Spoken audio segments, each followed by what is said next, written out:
Welcome to the Celtics Rundown live stream. I'm your host, Bobby Krivitsky, and joining me today, an ideal guest to have on this time of year. He's an NBA draft analyst with an exceptional Substack on the subject. The link is in the comments, so be sure to check it out and subscribe. He is Ersin Demir.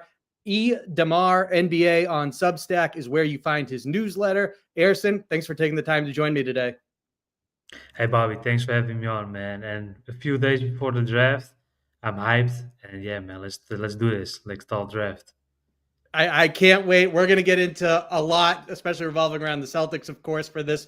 But I mean, the fireworks are set to go off shortly. It's finally the week of the draft, only a couple days away now. So I can't wait to see what unfolds. And to help get you better prepared for the now 2-day event, Ersin is here to talk about draft prospects in the Celtics range. Boston has picks numbers 28 and 32. Before we get into that, Ersin, I asked former scout Matt Babcock about this on here a couple weeks ago. Now I'm curious to get your take on it.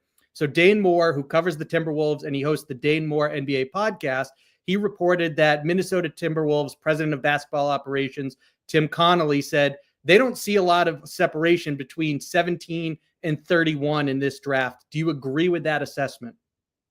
Nah, I fully agree. I think in every draft class, even this one, it's always top loaded. I think if you look at the lottery, it's almost one and done guys. Maybe some sophomores here and then. So after the lottery, you know what you're looking for. You're looking for value. You're not usually finding a star after the lottery. At least that's what you're not aiming for. And of course, at the end, it will always turn out differently. But one of the things is, and I want to push back to a couple of years ago, what Coach Mazzulla said, and what helped me a lot in what I do. He spoke about the margins for error in that Dallas finals and how different roles and versatility, true versatility, although it's kind of used as a buzzword nowadays.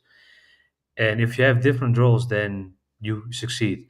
And that's what you're looking for. And these different roles that you're drafting is shrinking after it goes to 1732. And at the end of the day, it's all about roster construction matters as well.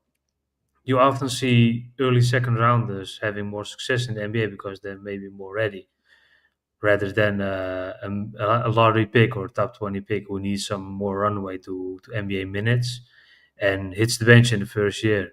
So actually, I agree with the assessment. There's not that much of a difference unless you know what you're seeking.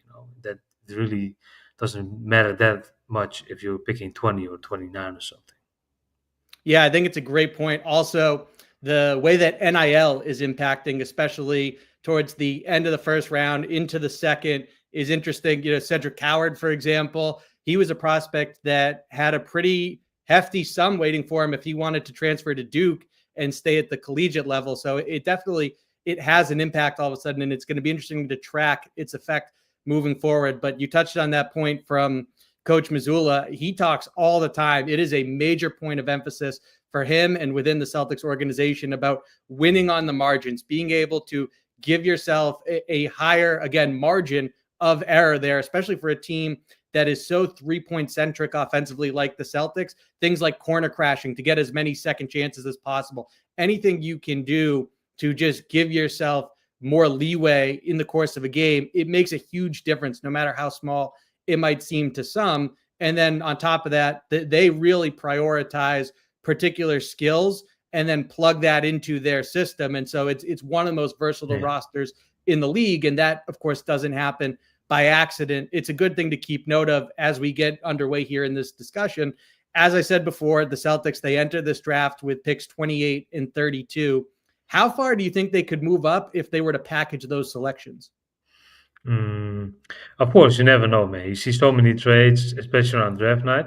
But I would love it for the Celtics to keep both picks. They don't need to move up, in my opinion, because if you look at their team now, of course, you have almost 100% of your cap being paid to 4 or 5 players. So these margins are important, and you can swing for the fence a little bit with 28, but you need a ready guy for 32. I think you have no other option.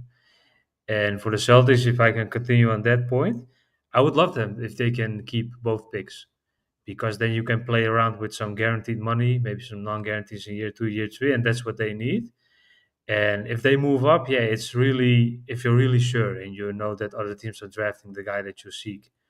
But The Celtics are, I always say, they're often lucky in the draft, and of course, the luck is something that you don't have. You force it.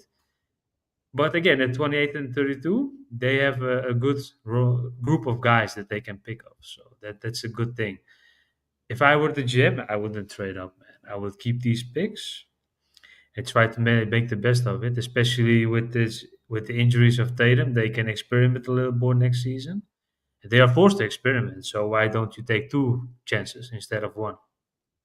Is that I wholeheartedly agree. It's the point I've been making to Celtics fans, and you touched on all of it there. From a financial standpoint, with where they're at, it makes the most sense, at least in my opinion. Seems like we're in agreement there. On top of it, the draft is such a crapshoot. Like the easy example from what we just saw in the playoffs is the Thunder, at one of the top organizations in basketball. They selected Usman Jang. That was the guy they traded up for, Yeah, and they then used the trade pick up. right after for Jalen Williams. So, yeah, it just goes to show with 28 and 32, give yourself multiple cracks at the can. And on top of it, the Celtics also, like the Thunder, they do an excellent job of drafting and developing. So rather than being so steadfast on let's trade up and zero in on this one prospect, I think it's a smarter approach to sit back, stick and pick with 28 and 32, and you never know how it's going to pan out. And I'm curious now as we start to look into prospects, I want to start up front with some of the bigs who could realistically be in that Celtics draft range. And one of these names probably doesn't make it that far, but I wanted to include him in the conversation. So when you look at Danny Wolf, Maxime Reynaud, and Ryan Kalkbrenner, give me, from a Celtics vantage point, who you think the best option of those three would be, and just your overall assessment of that trio. Okay, it's going to be a little bit long-winded to answer it, Yes. but if I look at what the Celtics need, of course, 5 out. That's you don't. You have to be on the perimeter. You have no other option, and the context matters a lot. I like Ryan Cockburn the most for the Celtics because of that margin for error. He, outside of the accolades, he was four-time Big East Defensive Player of the Year. Taking that away, he doesn't need fouls to get stops. He's a he's a true 7-footer, but he's agile in a way. He's not fast. He doesn't have great burst, but he has great footwork and body positioning. He moves his hips very fluidly, and he can change and switch to some guys. Of course, if you put him against a hyper athlete like John Morant, of course you don't stop that guy. But this guy brings an improved margin for error because he can stay on the floor. He he's stretching the floor for a couple of years, but at Creighton he didn't really have to shoot that much. And at the Celtics you have to shoot, and you have the ability to shoot. I think if the Celtics can shoot 100 threes in a game, and they will gladly do it, so that's a bit of lucky for him. But the defensive value, especially in switching on the perimeter and guarding in space, and also not, you guard in space with tight gaps that you already have boundaries where you have to be, but he rotates so good. So especially said corner crashing, or maybe even if you put it like this, a box and one where he's the guy on the one and then he moves out, these types of switches, I think especially in the playoffs teams like to switch, and they switch like crazy, and that's what you have to have if you're drafting. And that's why I like Ryan Kalkbrenner the most. And regarding Danny Wolf, of course, the passing is enticing. I think they run 4 or 5 pick and rolls, and I think the Celtics want to do the same thing. But I don't value statistics that much because I really try to see what NBA teams are looking for, and these numbers they only help you to a certain degree.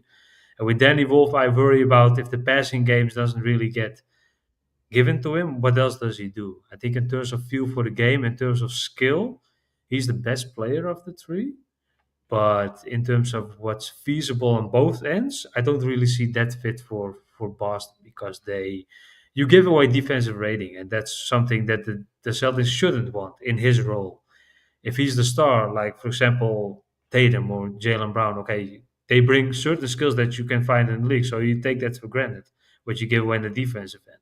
But these guys should sustain the defensive rating, therefore they have to have the defensive skill to bring to the table. And regarding Maxime Reynaud, if you look at long-term development, yeah, he began as a walk-on at Stanford, and now if Cooper Flag wasn't playing for Duke, he was ACC Player of the Year. And that in terms of the offensive value, he brings the most of the three with his way to create, with his way to stretch the floor, but also as a screening five. He's not the strongest player, but in terms of his footwork and how he moves, I think he's similar to Kalkbrenner. Of course, they're 7 footers. They always stay 7 footers, but they bring more than just one skill. And I think that's the most vital thing that you'll seek for. And these are the type of guys that I would target at 28, maybe 32. Of course, you never know how it goes on draft nights. Reno should be a guy for 28. Wolf probably goes earlier than that. But of course, you never know because yeah, no one knows except the guys in the war room, right? A little bit long-winded answer here, but my answer would be Cochran number one, and then Reno two, and there's a gap between two and three for Wolf. Not to talk down on Danny Wolf, but that's just what the Celtics need. I think the Celtics don't need that offensive value that much. They prioritize defense first. Yeah, it was a question that lent itself to long-winded answer, and you certainly delivered a home run there, so no need to apologize. And when it comes to it, I'm in complete agreement with seeing it that way. Reno, one of the things that intrigues me is that he started off, he was a swimmer. And so he hasn't been playing basketball that long, which you always wonder how much does that lend itself to the upside, and is this a prospect just scratching the surface? It seems like the answer to that latter question is certainly yes. And him and Kalkbrenner to scaling up to different levels depending on the specific skill here. But I almost wonder if you can get like shades of Luke Cornett as this really effective dribble handoff option who is just, he's not a floor spacer, which is ironic because of Cornett's background coming into the NBA and the start of his career. But you see how the Celtics use him now, and he's not looking to take threes. He's totally reinvented his offensive game and what makes him so impactful at that end of the floor. I think Kalkbrenner and Reno can certainly tap into that. And then Reno is further along as a three-point shooter, but both of them can bring that element to the floor. You mentioned another thing I really like about Reno is his facilitating, and you even see flashes of it off the bounce, which for someone his size is impressive, but certainly he's got a strong feel for the game offensively. Nah, 100% agree, and that's what you seek. And at 28, you can draft a perfect player, and in draft evaluations, draft conversations, you expect too much. Maybe I think a lot of things are guilty because yeah, why take this guy in this first round? But you're at 28, 28 and 32 is not that much of a difference. It only shrinks down in terms of the roles that you can get at that value. And with Maxime Reynaud, you get a lot, man. And I think in him and Kalkbrenner should be one and two regarding the five position and what the Celtics are doing on draft night. Yeah, And thanks for the I shout out, totally. man. Absolutely. We're going to leave that up for a minute. Like I said, Yeah. go check out Ersin Substack. It is tremendous. So absolutely do yourself a favor. Get ready for the draft the right way. And look, there's talk that the Celtics, they might be eyeing a rotation level guard in the first round, even if it requires them trading up from 28. And we gave our piece on that sentiment. But when you see a report like that, and maybe there's a grain of accuracy within it, but it is out there in the ether. So with that in mind, the idea of them having an eye on a rotation level guard, who, if anyone, fits that description that you see going in the 20s? If you look at what the Celtics need and in terms of opportunity to play, I think this guy can play. I don't have him that high as as other guys in this space. I like Ben Saraf from Ratio Farm Ulm, the Israeli guard, and he has tremendous positional size, 6'7". He's a true guard, and the Celtics tend to value that, the positional size, because of they play five out and they don't want to give away liabilities in terms of the switches that opponents can do. The other side of the coin is that Ben Saraf is quite ball dominant, and he learned how to be less ball dominant and still be effective at Ratio Film Ulm. And that's a German team. And to give more context, they play in the Euro Cup. That's the second tier international league in Europe, and they play in the German league. The German league is not something that special. It's an okay league, but Euro Cup, that's serious competition, and they don't usually hand the keys to a teenager. But Saraf, he takes leadership. He's aggressive. He's tough, and that's what you have to have in the NBA. And his handles are improving, but he's a one-hand dominant player. And in Europe, it's all about fundamentals. So guys like that are easier to take away. And during the season, that really challenged him how to improve his handle, how to improve his scoring versatility. at maybe both ends. He's a very good passer out of the pick and roll. He makes good plays out of closeouts because he is tough and he doesn't really rely on athleticism to get downhill. He gets downhill effectively and he plants his last feet in a way that he keeps his balance. He always has the threat of the pass or the shoot, of course, when he has his last step. And if you look at his touch around the rim, it's decent. Of course, you can get stronger, and in the NBA, he must get stronger. But he plays against older guys already, so that's a good feasibility test. So the sample size is good. And he was talking, he was getting chatter after the lottery, but now I think the late first round is a good range for him. I would like him in for the Celtics because he brings something that JD Davison doesn't have, and I know that the Celtics value him. Of course, he's in Maine for 2 years now, and he basically won everything in the G League, and you have to give a guy like that an opportunity. But is he a good fit for the Celtics per se? I'm not sure because the ball dominancy of a guard is really telling. Right now, the context is maybe good because of Tatum, missing the whole season, and they need someone else to handle the ball, spread the ball a little bit more, so they can play with that a little bit. But I like Ben Saraf. I think he brings readiness and he brings youth, so you can bend and shape a guy like that into what you want.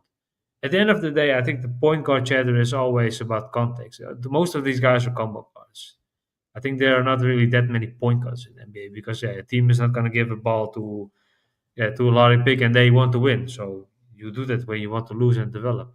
And the Celtics, they are still a top 4 team in the East without any doubt, even without Tatum. So I think it's investing a lot in youth if you do something like that.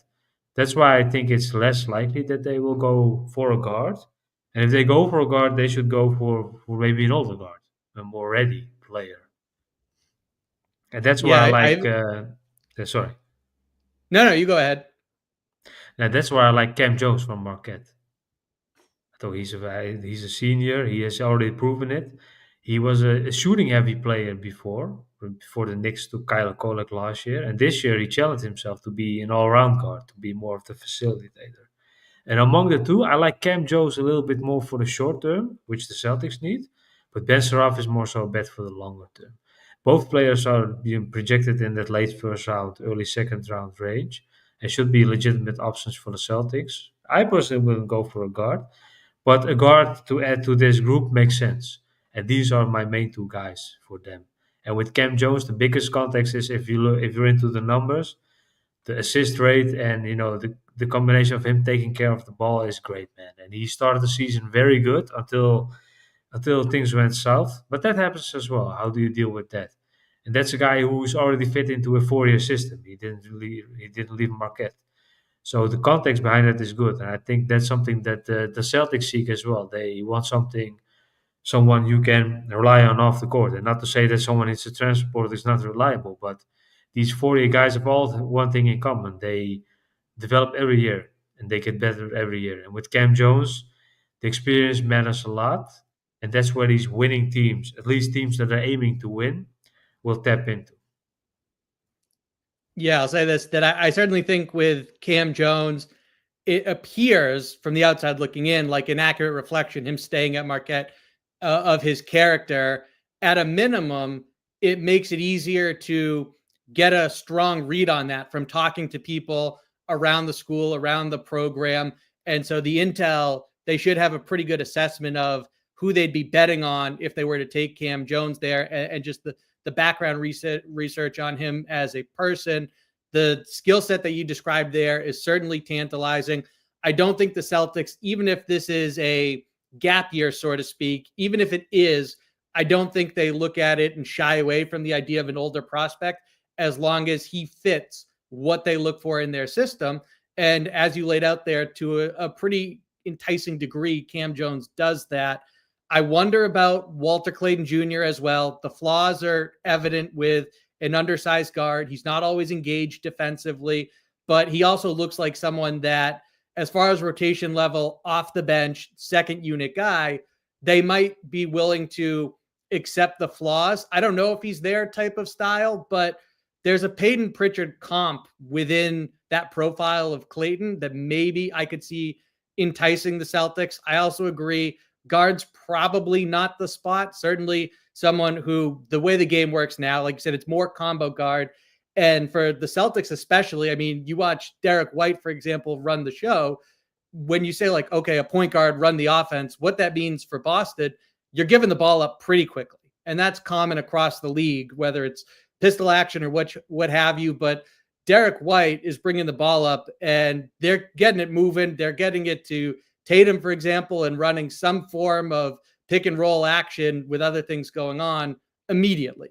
So I think the idea of someone like Saraf, there'll be opportunities, especially this season, if he's on the floor without Jaylen Brown, for him to do some individual creation. But a lot of it in Boston is bring the ball up and quickly get it to someone else's hands. Yeah, ball motion. And that's why these ball dominant guards don't really reflect what they will do in the NBA. So that's why I'm a little bit hesitant on these guys. Instead, you really have to have a plan if you're going to draft that way. But for the Celtics, yeah, they are too far in their, in their planning for a championship that why do you do that? There's no benefit. Yeah, I wholeheartedly agree. And then I'm curious to get your take on who has the most upside. Maybe they also have the lowest floor, but even if there's more risk involved, who represents a home run swing at 28? Mm. There are two names. One is already being mentioned, and I full-heartedly agree with that. Is Edu Tiero from Kentucky. And Edu is a junior, but he should be treated as a freshman, in my opinion, because his body throughout the years has changed so much. It's crazy. And if you're growing so many inches and gaining so many pounds, of course your body needs time to adjust. And that's really the stopping factor for him at Kentucky. And I was happy that he followed Calipari to Arkansas, and there he had a great season. And with Edu Tiero, we're really banking on the long term. And I think that's a guy that you should draft at 28. The 28 should be the swing for the fences type of pick because of the rookie skill contract. And with Tatum out, he brings that dynamic wing size ball handler. He doesn't make, great reads out of the pick and roll, but basic ones is okay. And his physicality and downhill slashing, this combination, you have it with Jaylen Brown as well. And why not add to that? I think that's my biggest assessment in Edu Tiero is he can do so many things for you. He's a junior, but the blueprint is quite clean. You can bend and shape him the way you want. And he comes from a basketball background. I think the feel for the game speaks for itself. And you don't have actually see Calipari holding on to guys for multiple years. And I know that I'm not really sure about that. When I wrote about it, it was almost 1.5 years ago. But when I did this, the background was Calipari knew the guy's father. I think he played for him or coached for him, something like that. And his kids sticked around for a couple of years because Calipari knows how to develop NBA talent. And with him, they saw how his body kept changing from even when before he came to Kentucky, that he was a long term project. And he comes out right now, and despite NIL, I think if a guy like that hits the portal, he's one of the top options and can demand what 2, maybe 3 million. But he knows the NBA value is that the NBA wants him and the NBA wants to develop him. And Boston is one of the best draft and develop franchises out there, maybe even the best, together with the Oklahoma City Thunder. And a guy like Edu makes a lot of sense in the long run. And in a season like this, he can play around a little bit more because it's not really impacting that much. Because with Tatum, you're title contender at least number one, but without him, it's up for grabs for the rest of these teams. And that's why I'm thinking Boston shouldn't be changing too much, and they should bet on Jaylen Brown and Derek White, and whatever is left from Kristaps Porzingis, of course, and run back the show. But you have to think through the years ahead, and a guy like that makes sense. The second one is a French player, Noah Penda. He decided to return last year, and he withdrew at the deadline. And he makes a lot of sense if you factor in the athleticism, the functional athleticism with what he has to do, a scalable role, and multiple things on both ends. And the offensive value with him is he can make plays, put the ball on the floor. He can make decent plays out of the pick and roll, and that wasn't really his game. But the other side of the coin is a positive one. His team basically allowed him to play the way that he wanted. He's that grab and go scorer out of in transition. He can play the pace, but he can also make good reads in the half court as an off ball screener and as a ball handler. That's what the Celtics want, right? In the 5-out offense. And he's a good active cutter, a good connective passer. I don't think he's a good playmaker, but yeah, that's something really tough at the 6'8" guy who banks on his athleticism. And in comparison to many other French prospects, he plays tough.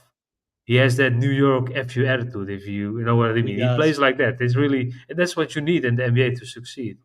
And a guy like him, he's moving up draft boards, but to me, it's crazy that he isn't even in lottery contention because he's that good. And the production at his age speaks for itself. And his team was trying to win, and he took his role. He was playing amongst all the players, but he was the most vocal guy on the court. It's almost absurd in a way like that.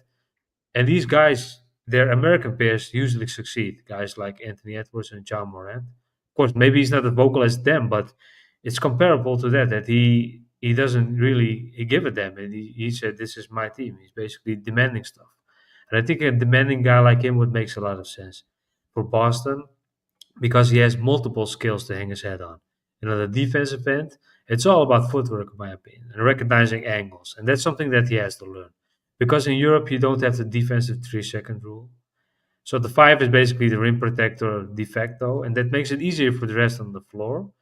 And the most enticing flashes for me is in the pick and roll. What do you do in pick and roll? Do you recognize switches? How do you seal off screeners? How do you tag screeners? How do you see incoming screeners? And that's where you show the basics. And then adding more to these type of skills is vital in the NBA because teams are going to force switches. And forcing switches is okay, but in against Boston, you don't do that easily because they have positional size everywhere. It doesn't really matter. But he adds to that positional size. He adds to that defensive versatility the team has. And therefore, he can improve the margins for error. Although it's for his young age, is not really likable and feasible in the first couple of years. But that's a long-term bet that you're making. I like Edu Tierra and Noah Penda as my 1 and 2, and after that, yeah, after that, it's not really relevant. I hope that they're gonna pick one of those two. I love those names right there. I'll start with Thoreau, who I didn't know that Calipari coached his father. That's an interesting I'm not nugget really on. sure. But I know that his father's connected with him.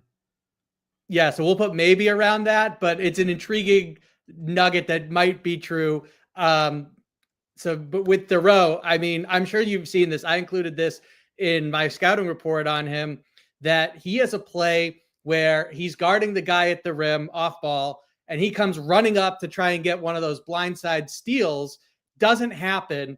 So, of course, the pass goes right to the guy that he just abandoned at the rim and he recovers and blocks him, which is just a ridiculous play and speaks to the caliber of athlete that he is. And so, Yeah. it also shows, like, are there bad gambles involved with Thoreau at times? Yes, but his motor and his athleticism, especially on the defensive end of the floor, I mean, his highlight tape is a treat to watch. Yeah, I like it, man. I think that athleticism is going to only get better. I think his body is changing continuously, and when he grows fully into his body, grow fully into his frame, when it's clear how much more pounds he can add, he can be one of those rare type of players. I think guarding five position is always a myth. I think you have one or two guys in the NBA, and these guys are gonna make they're gonna make the max because we don't have other choice because there's so much one. But this guy can guard up to three positions in the NBA, I think easily, two, three, four in the future. 1 and 5 is it's tough, man. No one is Wembanyama. I think there's only one guy like that He's an who can alien guard for a all five, reason. right? So yeah. And then with Thoreau and the shot, do you look at it and, one, do you believe in, hey, a team, especially that is good at fixing that they could make it work for him and iron out the kinks? And two, what do you see as the changes that he has to make to his mechanics to be able to scale up as a shooter? I think the slashing is the most vital part for him. He has to have gravity as a slasher to be respected as a shooter. Otherwise, it's going to trickle down to teams are going to push him and force him to shoot, and that's not going to help him. I think if he works on his slashing and his downhill drives, and the body balance and how he finishes at the rim, that's going to be the starting point. I don't think he has to be a 40% shooter. If he shoots 35, it's enough in my opinion because of that gravity. And if he can recognize, help defenders coming in, and when he has to make the extra pass, it's going to be a win. Of course, that's the easy part of his role. But the tough part of his role is, okay, how does he work screening away from the ball and then cutting from there? Try to create the passing angles for others. I think that part of improving that feel for the game, that's the long term investment. I think the shooting is it's not the easiest thing because it's never easy. But for the Celtics, it's easier to find a solution because he has so much enticing potential skills with his athleticism that you can add some more gravity, even if teams ignore him on the line. And yeah, if he hits one of the three, it's good enough, right? And that's the bare minimum, of course. But as a shooter, his body changed so much, and his shooting form changed so much. It's not really something, yeah, not easy to predict. Of course, it can go every way because his body changed so much, and he had to adjust so much that it basically doesn't really matter how much he shoots. If he shoots 40%, it says the same about if he shoots 30%, in my opinion. I put the exact same thing down in my profile of him when it comes to the impact he can make independent of the shooting. And just especially, you go right to the cutting. But even as you're talking there, my mind starts to go to how dynamic he could be in that type of a role off the ball, where you see his feel for the game as a facilitator, and he's looking to pass and find teammates. And so it's how much of a connector can he be at the other level? It's, can he make plays in the short roll, for example? Like, how creative can we be with a guy like Thoreau off of the ball or involved as the screener, for example? And I mean, it just, his tools lend themselves to, as you brought up there, the cutting and the impact he can have. And it's not even just cutting for himself. It opens up things for his teammates. It can lead to second chances and getting offensive rebounds. And so there's so much he can do with that type of a role that it's really intriguing. And I know it's tough for me to pivot away off a point like that, but looking at Penda, I mean, again, I think the Celtics could use an infusion of athleticism, and to get a player with his build and who also brings that to the table, Penda's a really intriguing one for me as well. I like the defensive versatility, and offensively, he's another one where there are questions about the shot, but you can see that he can bring a enhancing package to the table that will help a team. Yeah, exactly. And I think for the Celtics, that's exactly what they need. And if I don't believe in shot doctors, but the Celtics have proven that they can fix the shots of players. It's crazy. Just like a guy like Luke Cornett with his no dip threes, man. That's insane how it opened up the rest of his game. And it can continue because J.D. Davison entered the league as a shaky shooter as well, but they took him and they're gonna develop him. I think with Adu, I compare it to J.D. Davison a little bit. He's going to spend a lot of time in Maine, and the physical development is the main investment. And for Noah Penda, his experience in Europe is valued in NBA front offices because these teams all have one thing in common: they value these pro players rather than the high school players or the college players. But with them, it's more about potential. But with these Europeans having pro experience, they can rely a little bit on readiness. And I think Noah Penda is the more ready prospect of the two. But in the long term, Edu Tierra is no doubt the better prospect, in my opinion. Yeah, I wholeheartedly agree with that. Either one would be exciting. There's a guy I like a lot. And again, just you watch his game film, and it's so fun to see some of the things that he does out there. Another prospect who I think fits into the category of home run type of swing is Drake Powell from UNC. So I'm just curious to get your thoughts on his game. Yeah, and North Carolina was the bad context, man. I think whoever goes to the team, Caleb Wilson is the same for destiny, in my opinion, next season. How is he going to pan out there? Because he's a potential top 5 pick, but how's he going to pan out? And with Drake Powell, it's the same thing. The athleticism is enticing. He can be that pesky point of attack defender, just like the guy on the Kings. I'm blanking on his name, but he played for Alabama. I Keon Ellis. compare him, yeah, Keon Ellis. I compare him a little bit to him. And Yeah, I for like Drake that comp. Powell, the defense value, that's the prevailing one. I think offensively, it's more so his game looks a little bit basic to me because he has to make plays out of closeouts and he is creative, but he doesn't really have the consistency with his minutes at North Carolina in that role. So that's the other side of the coin. He has to watch how other guys are scoring. But for me, the long term value is he found ways to get better and he had his best games later on in the season. And I think his connective passing, because he didn't really have that many on ball touches and he was forced to look around, make the immediate play to the guys in that team who are going to be the stars and who are going to be the scorers, just like RJ Davis or Seth Trimble or something. Yeah, and Drake Powell was watching their show. And to me, these prospects are more valuable in the long run because they already go through adversity of not being the guy to one of the guys. And in the NBA, you're always going to be one of the guys, especially if you're going to be drafted later in the first round. And for Drake Powell, the most vital part will be the 3-point shooting, because in his role, he has to be a steady shooter. He has to be a ready shooter. He can't be a streaky shooter, because he's not going to get 5 attempts a game just to warm up. I think he has to immediately be there. His decision making out of the dribble, keep the ball moving, or to shoot is the most essential one, because he has the gravity of getting downhill, getting paint touches. And as a passer, he can get multiple paint touches, because in his game, I believe if he gets downhill, he's going to make the extra pass. And multiple paint touches are the easiest points. And his feel for the game on that, and I like it a lot. And I compare it to his high school film a little bit more. That shows a little bit more than North Carolina. The context was bad, and they were a bad team, man. They played without essentially a 5, and then you can only do that much to win, right? And for me, the positive for Drake Powell is he has shown his multi-positional defense, because he was forced to, because he was playing with undersized guards, and not only one of them, multiple of them. So he had to have more runway in the defensive end. And the defensive end, if you don't have the counting stats, you don't see it unless you open the film and watch. And with Drake Powell, I think it's more of a long-term bet that you're making. And are the Celtics willing to, bet on a guy like that? You have Jordan Walsh as well. And what are you going to do with him?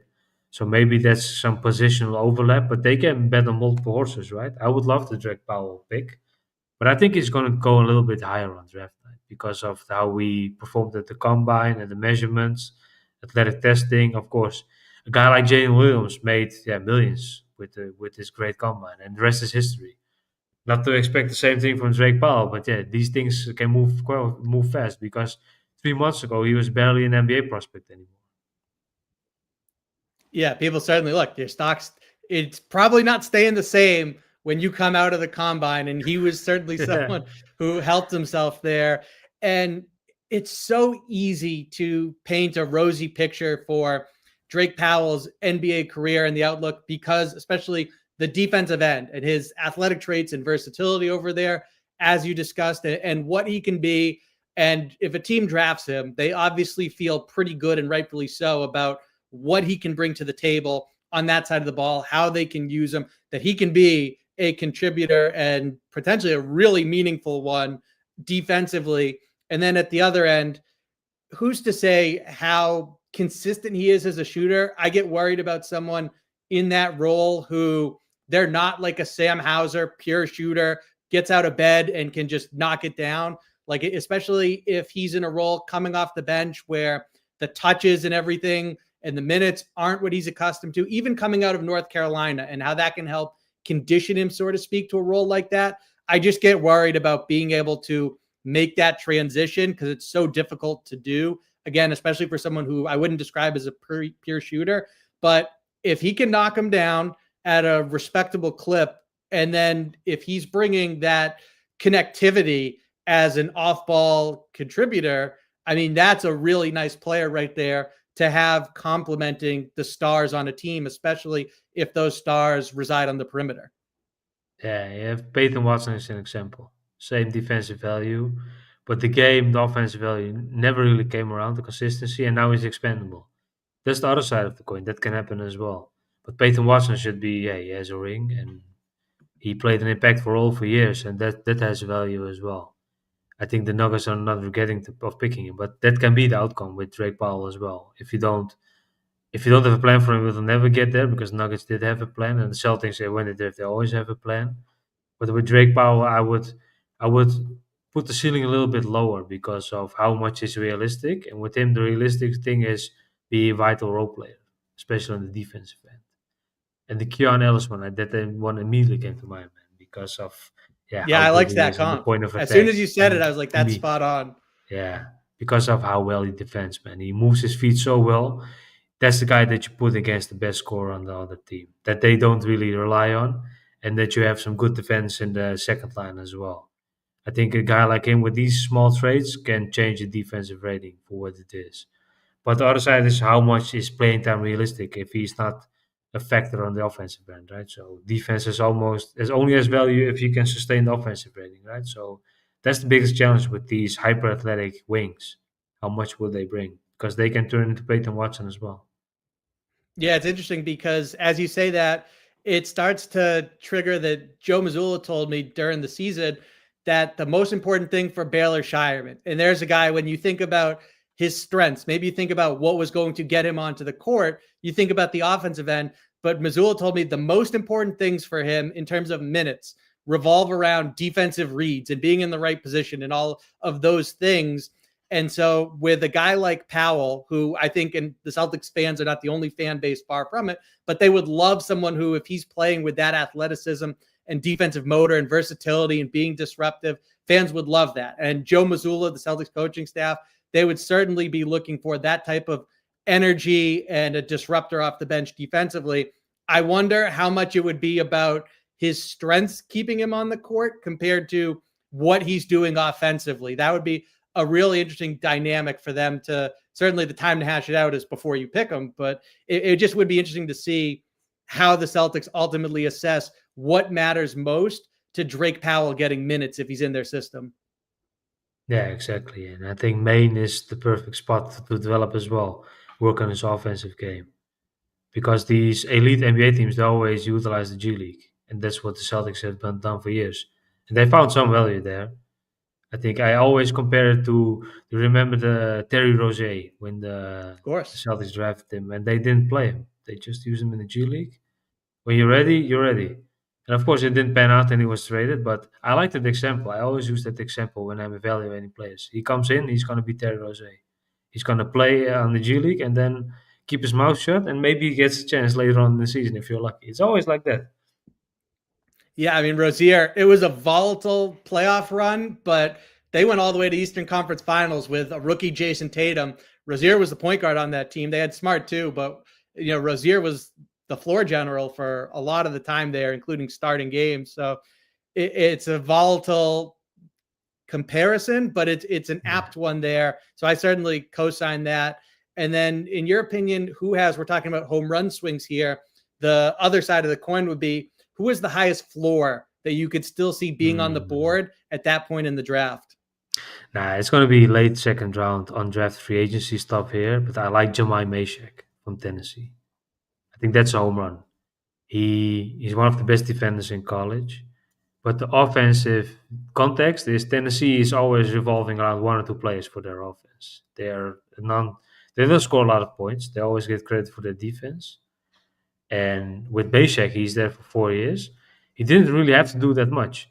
And I was looking today because I'm writing about him, some of the high school stuff. What I could find is almost nothing. But he's a California-born guy, man. And these guys are always offensively creative with the ball in their hands. And it looks like Meshack started from the defensive end. I think the defense is going to keep him on the floor, but the biggest question is how much is the offense going to prevail? I like him as that high floor type of player because he brings the experience that the Celtics need at a low cost because they can maybe give him a two-way or a guarantee for 2 years, and maybe the second year is a small guarantee, and then you can put him away whenever you want. But adding a guy like that to rotation is worth a lot, man. And for him, the three is the only thing that matters, in my opinion, and the passing. And the three is steady. And Tennessee is not a good three-point shooting team, and he was steady for 2 years in a row. But the volume is low, and that's always dangerous. But if you look at his jumper, it's not pure, but you can see that it's trying to have a high arcing point, and he sets his feet quickly, and that's the most vital thing. Moving actively, being vocal, try to move into the ball and this passing angle, and just immediately shoot. And that's the best thing you can do. And at Portsmouth, I was watching his film from the Portsmouth Invitational. He tried to do more than he did at Tennessee, and that was the best context for him to do that. He struggled as a downhill slasher because he was settling for shots or immediate bailout passes. And I think because he's not used to having that freedom. But as a shooter, it's not pure, but I like what I saw. That's in for improvement in the NBA because of how quick he set his feet and how quick he moves at 180 degrees of the rim. And he's not that type of guy that's really powering up to shoot, but it's more so natural rise up because he's a good athlete. I think he's a good vertical athlete as well.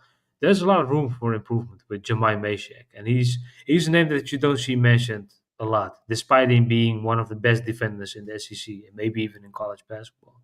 So that's one I like, man, especially for the Celtics. He doesn't really resemble Jordan Walsh because Jordan Walsh is a wing, and Mesek is really a guard. He's what measured at 6'4" in shoes, so the 1 or the 2 is the max that he can play. Yeah, he's someone that I'm glad you brought him up, because now immediately I'm like, well, I got to go back and look at him a lot more. I have not done a ton of evaluation on him, so I'm going to afterwards. I'm always glad to get a name like that who's not really on my radar. I like what you said about both his feet as a shooter and how he handled Portsmouth. And it's interesting you brought up Jordan Walsh, because where my mind went when you said that is that last year in Las Vegas, Jordan Walsh, he was so disciplined in Maine about this is the role you're going to have with the parent club, so don't stray from it. And then he got to Summer League, and immediately he wanted to show out and look at all this stuff I have in my bag that I can do. And it did not go well. And so I was talking to him about that there in real time. He was able to course correct and say, you know, I came in with this vision and this mindset. And ultimately, even though it didn't go well getting out of character, I think it was still beneficial as a learning lesson that he applied pretty quickly, and it kind of changed his mindset. The boundaries matter. Exactly. That's why I like Mesek so much. 1,000%. And I wasn't expecting to bring up this prospect, a guy who a lot of times I look at and I see him going in the 40s. I happen to like him. You might be like, no, you're way off, and that's totally fine. I defer to you here.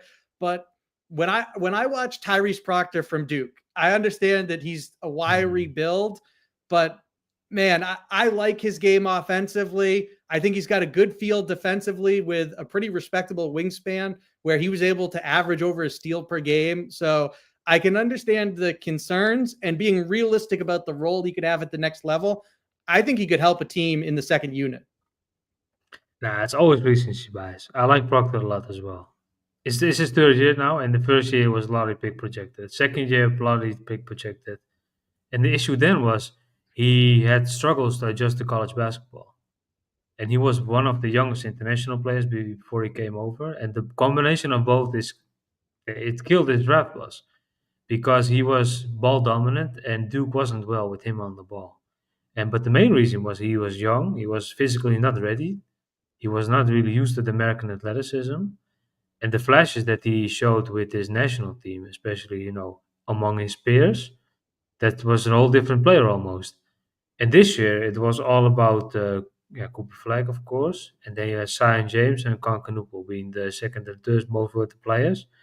Playing in a small role helped him as a shooter because he got really accustomed to the college floor, to the college game. He's gotten a little bit stronger, but that long, athletic, wiry build that's what you're buying. That 6'5". He can also grow and add some more pounds and maybe grow into a smaller tree. Who knows? But I like the long term upside with Tyrese Proctor. But more so, it's it's all about his first season. He failed to adjust, and I think he missed about the first 33s he took or something crazy like that. And yeah, man, he can shoot 20% from three. That's the number that you have to ignore after that, right? But he didn't really improve as a shooter. He ended the season very hot, and that's always dangerous. And that's why I'm always careful with these guys because the team context is so good. Walton Clayton is the same thing. Who's to say that when he doesn't play for Florida, he was destined to win the national title, almost destined to win. Of course, they were not the only one, but yeah, I'm getting carried away a little bit. But there's more so recency bias that's helping him a little bit, but also hurting him because of how bad he started. I like him, but it's almost if you're drafting an upperclassman, he should be ready, and I think Tyler Proctor is not ready. He doesn't really make sense for the Celtics, in my opinion. If he's going to get drafted for by a team like the Nets, or maybe a team that's fake trying to win, just like maybe the Hawks, that could make sense.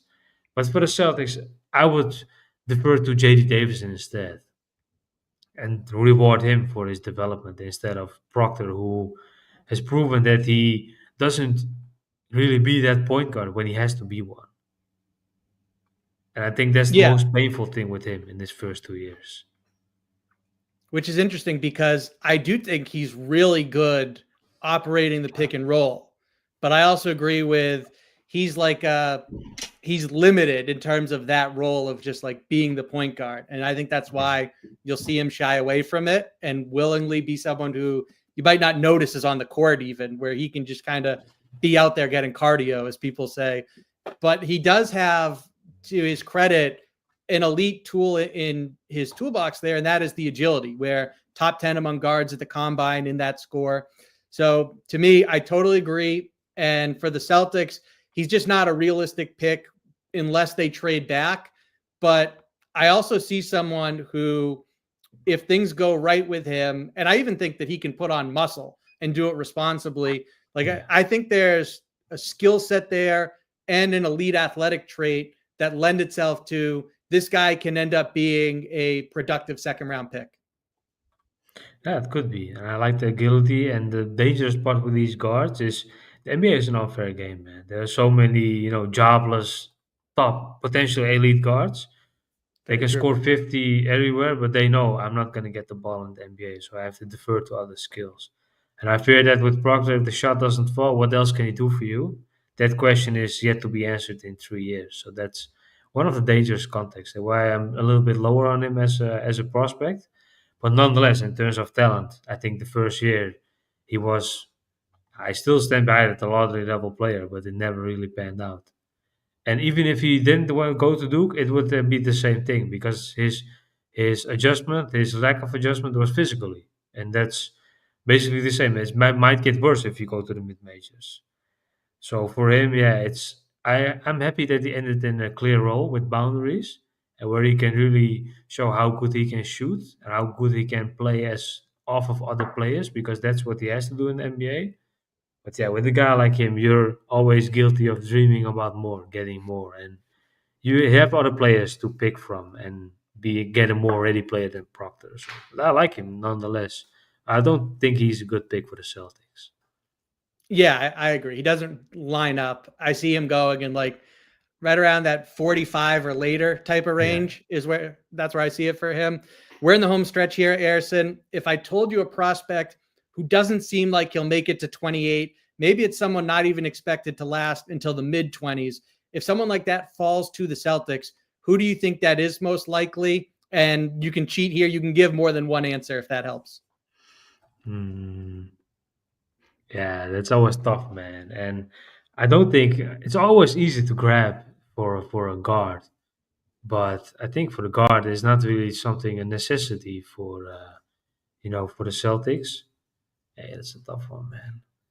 I'm gonna lean for a five, but the crazy part here is he's not a Celtics type of player. By far, he's not a Celtics player at all. But I like him. He's not a projected top 20 guy. But if in terms of if you have the guard skill in place, these are the types of athletes that you have to bring some more dynamic and to bet on more offensive rebounds, if that makes sense. I like Yannick Conan Niederhauser. He's not a projected top 20 pick, and he needs guard play. He needs that top playmaker, just like Harden, just like Doncic, for to really maximize him. But Yannick Conan Niederhauser, I think he has so much long term potential despite being an older prospect. And I think the screening is the best skill with him. The screening, and then the rest can be taught. His athleticism speaks volumes, and he's embracing that vertical lob, that type of play. But with Yannick Conan Niederhauser, I like the screening and the passing. Those are the two vital skills for him. And on the defensive end, yeah, you always need rim protection, man. No matter how much you want to play five out, you can't have you can't have cones in the paint, right? So you always need these types of energy plugs off the bench. And I think the Celtics tried to find these type of guys for years, but they didn't really succeed in that because they have very limited, budget. If that makes sense, you're not going to pay guys like that. They are the most expendable. But if a guy is not a true Celtics type of prospect, would fall to the Celtics, it should be Yannick Cohn Niederhauser. I like him a lot, man. But he's not a five-out player by far. At least what he has shown in college. And these geniuses in the Celtics coaching staffs, they always find new things that no one knows about. So who knows? But I like him a lot, Yannick Cohn Niederhauser. I was late to the party with him, in all honesty.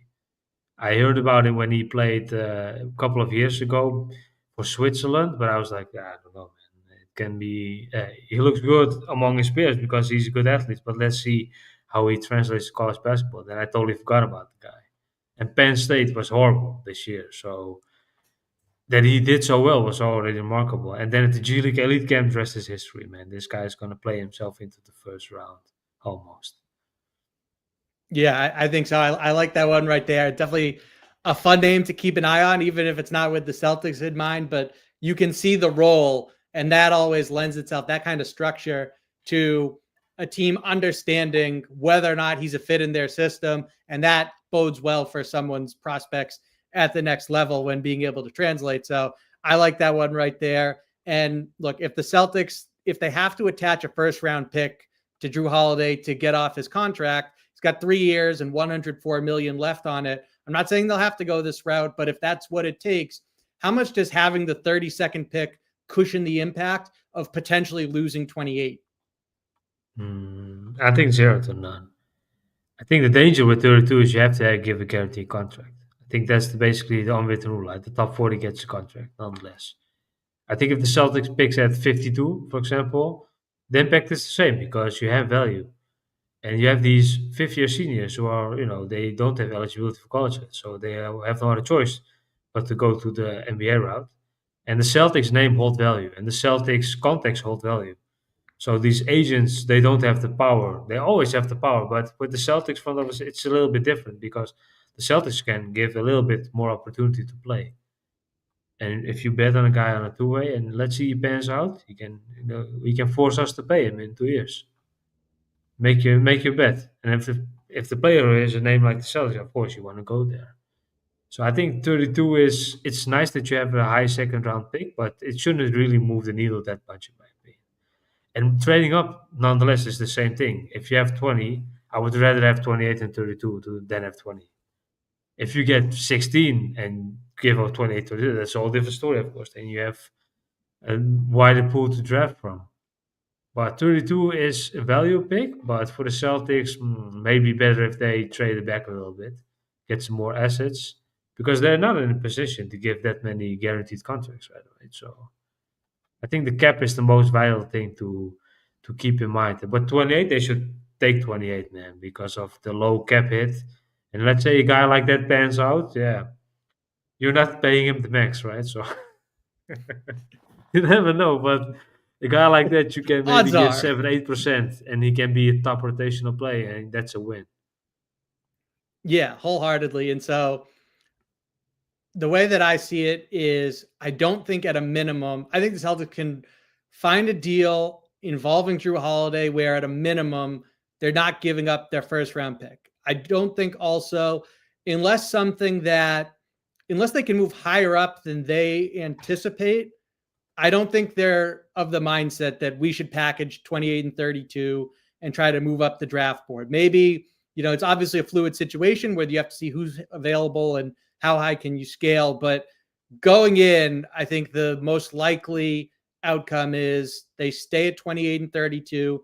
Maybe there's a deal financially motivated that 32 gets attached, but even then we'll have to see. So picking at 28 and 32 is probably most likely, and for its own reasons makes a lot of sense financially. And they can roster 2 young guys and try to give them more developmental opportunities than perhaps they wanted to going into next season. But the reality is what it is, so you have to adapt. My last question to you, Ersin, what is your hottest take or a hot take that you have about this year's NBA draft? All my hot takes are gone, man. My hot take was nucleus of dollars. It's not a hot take now because I really stand by it. It's going to be a lottery pick next year. He goes to Virginia Tech, and I had him as a top 20 guy. I think almost the whole cycle, and I think he's much better than Nolan Traore, Ben Saraf, and all these guys getting the hype. Nucleus of dollars, man. The Greek guy, 6'8", elite athlete, not elite athlete, great athlete. He goes to Virginia Tech, so in the ACC it should be fun with him. And my hot take was he's going to the Nets 100%. I was so sure because the fit was so good. And if they made him a promise, maybe he would accept it. I don't know, but I think he wants more. I think he wants more than 28. That was my hot take. That Neoklis of Dallas is one of the best Europeans in this class. Not Kaspar Zelkovic, it's not Ben Saraf, but this guy that no one really talked about. But my hot take right now is, I know. I like Trey Johnson. Trey Johnson was my number two guy, number three for most of the cycle. I get a lot of heat for it, and for me, I don't like to be that guy that goes to the grain just for the sake of it. I just want to talk what's on my mind, And if people disagree, they can disagree. But I like Trey Johnson, man. If I can Yeah, spew one hot take, is that Trey Johnson is going to be a better NBA player than Dylan Harper. That would be my thing. Because of in the NBA, if he's going to get some more ball touches as a playmaker, the rest is history. I really like Trey Johnson a lot, man. I like that. And I think even people who are firmly in the Dylan Harper camp, as long as they can be honest and rational, have to see what you're saying there, where you look at what Trey Johnson brings to the table, and he should get those touches. And if it like the opportunity for him to really scale up as a playmaker, it should exist. And in that scenario, Yeah. like you can't just flat out say, oh, you're crazy for thinking he could be better than Dylan Harper, because I think that is firmly on the table. Like I think that's very realistic. Yeah, I think for me, the team context matters the most. And for Dylan Harper, I hope he doesn't go to the Spurs because they don't need him. They don't need him at It's all. so It's funky, really going and to be it a kind of waste of seems like talent. it's headed there. Like it seems like that's the direction this is going, but it's just, I mean, I think that their mindset is that if we take Dylan Harper, we'll let this thing sort itself out. That we're not locked Yeah. into Fox, Harper, and Castle. At some point, at least one of these three are going to be rerouted. And you need rim pressure, right? And with Fox, you have the best rim pressure in guard. And you get Dylan Harper, who proven the rim pressure. Yeah, it makes sense. But in terms of runway to grow into a number one or number two option, it's non-existent in San Antonio. But nonetheless, it's really Cooper Flag is going to be the All NBA player in this draft class. I think if there's one hot take is that he might be the only All Star in this class, if that makes sense. Because I believe in him being one of the top players, but after that, it's not as certain as it may look like if you look at these boards. Because Dylan Harper can flop, Trey Johnson can flop, Ace Bailey can flop. There's more risk involving these guys. If there's one take that I can get behind is that Cooper Flag can be the only, multiple All-Star in this class. Of course, you have always guys to get one, but the multiple All-Star, Cooper Flag is going to be the only one. I agree with that. I think that's, yeah, I totally agree. I mean, how can you not have massive concerns about Ace Bailey and a world where Edgecombe doesn't put it together into an all-star level player? Like that's very easy to buy Yeah. into. Harper. So you go on down the line. Okunupul gets a Shepard-like season where he's not touching the floor and the offensive value is there, but yeah, and the rest, Or even as it's just a tough, good role man. player, just Yeah, not an all-star, but a good role player. Like I see he's a lot drafting of in top players five. with that Yeah, potential. yeah, Yeah. I Like see as well. And these margin improvers. But are you willing to draft a guy top five just to be a good I role think you player? I have think to. that's a little bit too rich. You should always swing for the fences. If I that's mean, the maybe bare minimum that you Malawach can get, turns is into an good. all-star.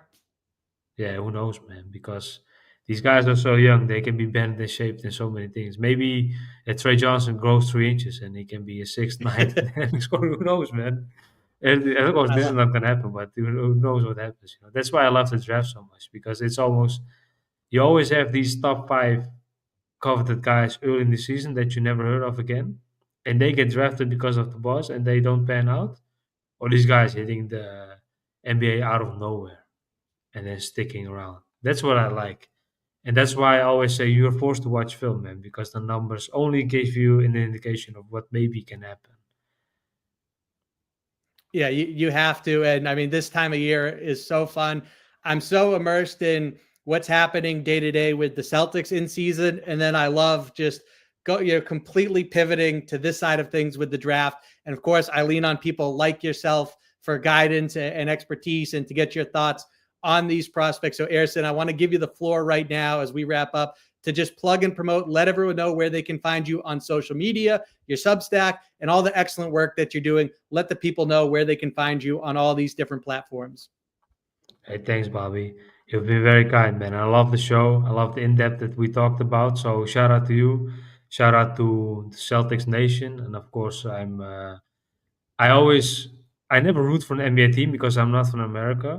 And when I started following the NBA, I took the worst team possible to root for, the Kings and the Knicks.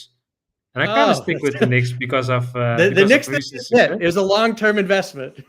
Yeah, and it was a good one. So I'm sticking with the Knicks and the Kings. But I like what the Celtics done, man. The Celtics, the way their philosophy works, they changed my whole approach. Because I'm watching the Celtics to see what NBA teams look for. And do the same with the Thunder.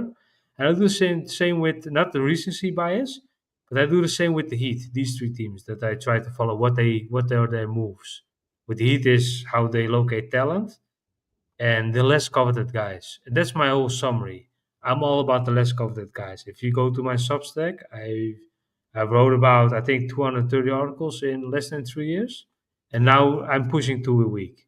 I'm combining watching film with my notes in getting faster in writing these articles, and then using Grammarly because English is not my native tongue. So I use you always Grammarly have too. to you always have to check the spelling.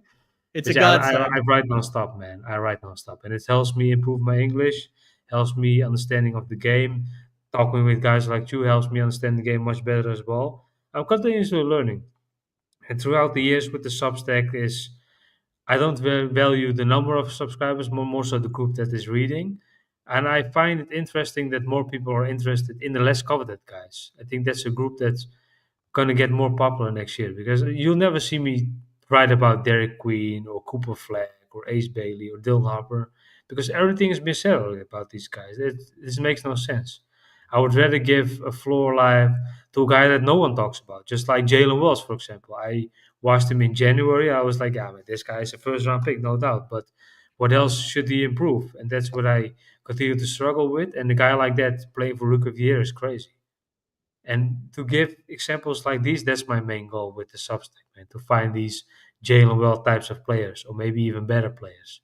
I combine it with watching film that junior college players sent me, and then talking to their coaches and try to see what they can improve to go to Division One. I just write about hoops nonstop, man. If you're into that, you can find my Substack in the link below. So that's my Twitter handle. That's Demir, my last name, EDEMIR MBA. I don't tweet that much often anymore.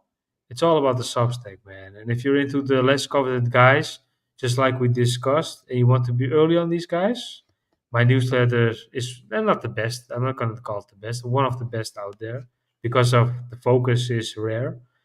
And if you're interested in the Cooper Flag and what he's going to do, I'm the last guy that you should read, man. That's because, in all honesty. And the newsletter is that's my passion, man. I'm investing in this thing. It's a labor of love, man. And the labor of love. I think of course, you're credentialed, Bobby, so it's a lot more fun for you. But for me, it's behind the laptop, man. And for me, the next goal next season is to be more in the States, to go to Hell yeah. games, hit the gym, expand my network, man. Because networking is the best way to grow in this business. Everyone dreams of the NBA. I think you're guilty to it as well, Bobby, that you're gonna get this maybe big media job or not. It's me assuming. If it's not true, just say so. But for me, the dream is the NBA, man. And for me, Oh yeah. I'm gonna take it the long route. If I never get there, which is likely, I'm gonna still have fun writing about these players. And believe it or not, the guys that are going to be selected in the second round, yeah, those are the most fun, man, because you talk with coaches, talk with family members about to try to learn about their background, and they're always so grateful that you do this because they see, okay, my son is good. We know he's NBA good, but no one talks about him because there's no hype. And then guys like you, you give him, you don't have a big floor, but you give him a floor, and then from there, you never know what happens. I even have some NBA front office people subscribe. I can't say who, of course, but that is a sign for me that I'm on the right way, man, and I have to continue doing this. So you will likely disagree with what I write about this. That's the other side of the coin. But for me, it's all about. I just want to call it the way I see it, man. I think consensus thinking is dangerous, and if you're looking someone who is gonna consensus think when necessary, but also go against the grain when necessary, this newsletter is one of the best sources out there. I'm not gonna call it the best because there's a lot of good draft lines out there, and the draft space is fun. And I think everyone is welcome, and the draft space is getting more and bigger every day, which makes me happy because the draft is the most essential thing, man. Because with this collective bargain agreement, you have to hit the draft, man. You have to hit success draft stick and to win. And teams like the Celtics have proven that with stealing the Nets picks to to draft your Right best then, you knew you again. had to go Knicks. It couldn't be That's Nets. true. You saw that trade. You said, "I'm out." I'm out. I'm out. These guy can have one season. I'm gonna draft the Tatum. And they have Philly, of course. They give you an extra first round pick. They give you Tatum. Yeah, I'm just joking around, man. I love what the Celtics do. I admire the Celtics. I admire, the Thunder, what they do in the Heat. These are my top three favorite franchises. And that's why I started with the Mazzulla quote, man, because that's really changed my whole approach now, I think. The margin of error. That's my first thing that I do. I'm kind of dissecting here, but just to give more appreciation to how the Celtics revolutionized basketball and continue doing that. Yeah. So I'll say it for you. I'm happy to brag on your behalf because you've earned it, because you put in the work, because you're Yeah, willing to say, these are my takes. They're authentic. You can disagree. They might not jive with the consensus, but who cares? This is what I see. And now, at a minimum, people have another perspective. But I think that for what you do, you are the best at it. I genuinely believe that. So that's one. thank you, And man. secondly, I think that it speaks to, you talked about how much you love the Substack community that you've cultivated. It's because it's for people who are going to gravitate towards that, genuinely love the game.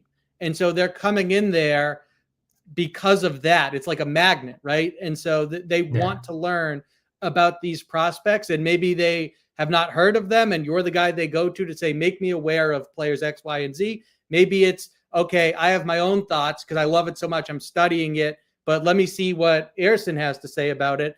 And it doesn't surprise me that you have NBA front office connects. What I'm definitely hearing is I expect to see you at TD Garden at some point next year. I hope That's so, one man. I for. hope so. I think that's the other side of the coin, man. It's far. I'm 6 hours away from you, of course, but there's no excuse. If you really want it, the world is so small nowadays. You can go basically get everywhere. So that's what I'm forcing myself into, to go to the States a couple of times next season. But yeah, man, TD Garden would be great. I think it's going to be much cheaper than Madison Square Garden. So it has the word It garden will in be. it. So Well, I'm thinking credentialed. That's how yeah. I see it. I hope so, So man. That would be a dream come true. So, and not to end in a negative way, but going to the real garden for a foreigner is always the goal, man. To go to I mean, TD look, Garden. With all due respect, having been at both, I look up in the rafters, and one of them, there's no room up there. It's there's all no room at championship all. banners. There's Another one is pretty empty. I participation can see the trophies. ceiling. There's a lot of vacant spots in one of them. Yeah, but maybe they will hang a banner for beating the Celtics. Oh It no, that's took so Mickey many Mouse years, so stuff.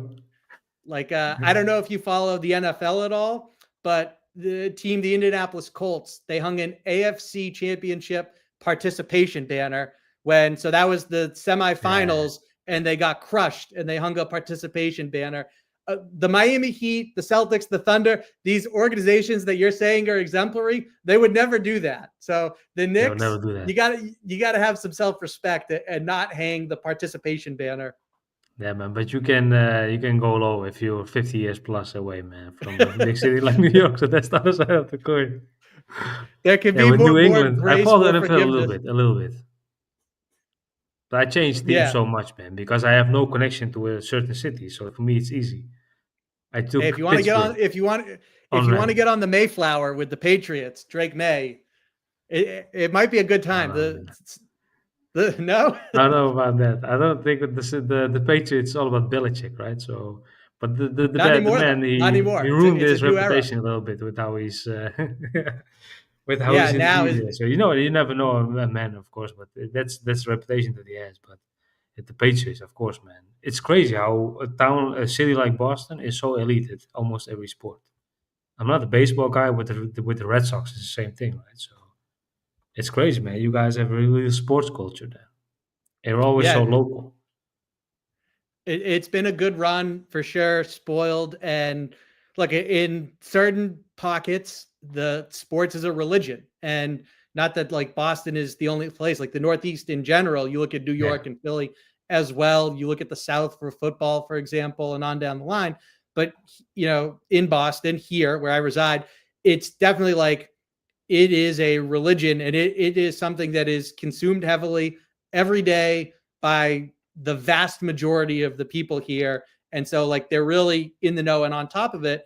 And it's a blessing from a professional standpoint that we can talk about players in the second round, and the Celtics fans are going to gravitate towards that and want to study up and are probably familiar to some degree with these names. Yeah, exactly. And that makes it so much fun. And for Americans, you planned it very well, scheduling. Basketball season is over, NFL starts. Baseball is ongoing. You always have hockey, right? So it's crazy, man. So you It's have it. sports 375, 365, I need 24 it. It's crazy. It's my first love, so I'm happy with Yeah. the year-round sports cycle of the schedule. Give me all of them. I'm in. He is Ersin Demir. Be sure to check out his Substack. There's the link to it again in the comments. It is absolutely outstanding. He explained a bit of his process and where he's coming from, how he does his work, what he's targeting. He gave you in-depth, detailed notes on a range of prospects, some of whom might be calling the Celtics their first NBA home. So be sure to go back and check this out and support him. Follow him on social media. Get in tune and tap into that Substack community that he has cultivated, because he really is, again, I'll say, the best at what he does and the prospects that he's putting a spotlight on. So once again, Ersin, thank you for taking the time to join us here on Celtics Rundown. Hey, thank you, Bobby. Thank you for having me, man. You're too kind. And I had a lot of fun doing this.